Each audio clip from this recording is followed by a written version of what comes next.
ಏನೇ ನನ್ನ ಬರ್ತ್ಡೇಗೆ ವಿಶ್ ಮಾಡಬೇಕಂತ 12 ಗಂಟೆ ಮುಂಚೆನೇ ಕಾಲ್ ಮಾಡಿಬಿಟ್ಟಿದ್ಯಾ? ಇವಾಗ ಗೊತ್ತಾಯಿತು, ಫಸ್ಟ್ ವಿಶ್ ನಿಂದಾಗಿರ್ಬೇಕಂತ ತಾನೇ. ಕಳ್ಳಿ ನನ್ನ ಬಾಯ್ ಫ್ರೆಂಡ್ ಕಾಲ್ ಮಾಡ್ತಾ ಇದ್ದಾನೆ, ನಾನು ನಿನಗೆ ಆಮೇಲೆ ಕಾಲ್ ಮಾಡ್ತೀನಿ. Anyways thank you.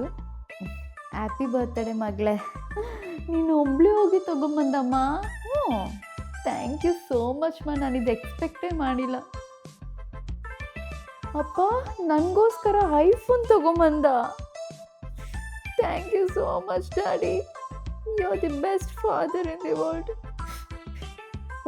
ಇವತ್ತು 4ನೇ ಕೇಕ್ ಇದು ನಾನು ಕಟ್ ಮಾಡ್ತಾ ಇರೋದು. ಇನ್ನೂ ಸಾಕು, ಯಾರೂ ತೊಗೊಂಬರೋಕ್ಕೆ ಹೋಗಬೇಡಿ. ನನಗೆ ಕೇಕ್ ಕಟ್ ಮಾಡಿ ತಿಂದು ಬೋರ್ ಆಗಿಬಿಟ್ಟಿದೆ. ಇಷ್ಟೊಂದು ಜನ ನನ್ನ ಫೋಟೋ ಅವ್ರ ಸ್ಟೋರಿಗಾಗಿ ನನ್ನ ಮೆನ್ಷನ್ ಮಾಡಿದ್ದಾರೆ. ಅದನ್ನ ರೀಶೇರ್ ಮಾಡಿ, ಲೈಕ್ ಮಾಡಿ, ಅವ್ರಿಗೆ ರಿಪ್ಲೈ ಕೊಡೋಷ್ಟಲ್ಲೇ ನನಗೆ ಸಾಕಾಗ್ಬಿಟ್ಟಿದೆ. ಇನ್ನೂ ಸ್ವಲ್ಪ ಇದೆ, ಲೈಕ್ ಮಾಡಬೇಕಾಗಿದೆ, ನನ್ನ ಸ್ಟೋರಿಗೆ ರೀಶೇರ್ ಮಾಡಬೇಕಾಗಿದೆ. ಅದು ಆಮೇಲೆ ಮಾಡ್ಕೊತೀನಿ, ಯಾಕಂದರೆ ನನ್ನ ಕೈಯೆಲ್ಲ ತುಂಬ ನೋವ್ತಿದೆ.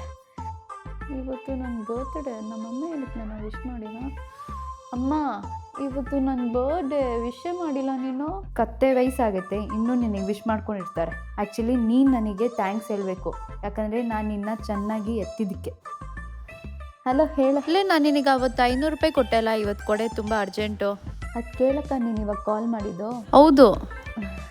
ಬೇರೆ ಏನಾದ್ರು ಇದೆಯಾ ಹೇಳೋಕ್ಕೆ? ಇಲ್ಲ ಅಲ್ಲೇ, ನೀನು ಬೇಗ ಕಳಿಸು. ಇವಾಗಲೇ ಕಳಿಸ್ತೀನಿ ನಿನ್ನ ಕಾಸನ್ನ.